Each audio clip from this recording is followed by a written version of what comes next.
Hey guys, Steve Moran here, and we are at the Senior Living Executive Conference in Nashville. Today's the first day, and I'm talking to Michelle from Asbury Communities, and you do what? I am the Senior Vice President of Sales and Brand, so I cover all of our sales, brand, marketing, communications, all the fun stuff. So here's the first question. What's the most important leadership lesson you've learned?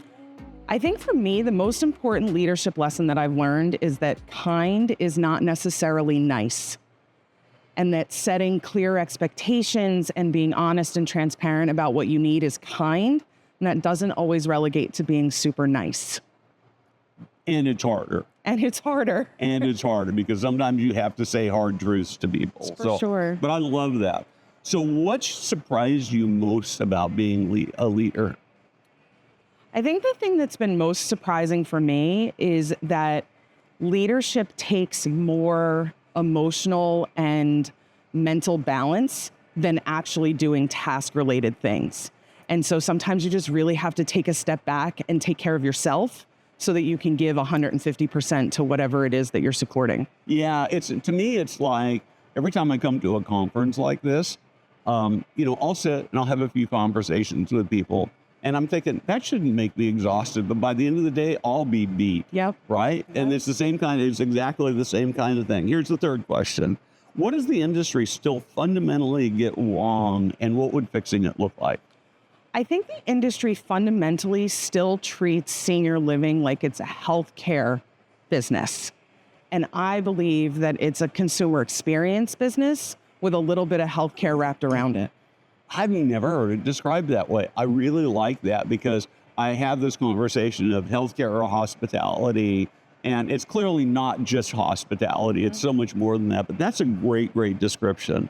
So what's the single biggest people challenge you're facing right now? I think like everybody else, we just have people challenges across the front lines, right? And I don't know that that gets better without intentional people-related communication and intentional programs throughout organizations to make sure that every single person that works for your organization feels like they're a part of something bigger and that they belong every single day. So can you give me an example of something you're doing along those lines? Sure. So we have an initiative at Asbury called Connected and Belonging, and it starts with our onboarding and from the very first day, making sure that people come to work and they feel like they have a purpose and they feel like they matter no matter what level of support they're giving. Okay, cool. I like that. That is super, super important. Okay, for fun. Yes. What animal best describes your leadership style? I love this question. I'm so excited about this question. So I would describe myself as a lioness. So I'm not the loudest animal, but I'm the most coordinated and calculated. I protect my brand and my pride, pride of people, not personal pride. Yep. And just really coordinated and graceful. I love that. I love that. And final question.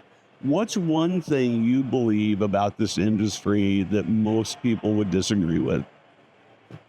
I think it goes back to the healthcare versus consumer experience. I think that more and more we're seeing people focus on the consumer experience, and I think that that's a great thing. It's going to get us where we need to be.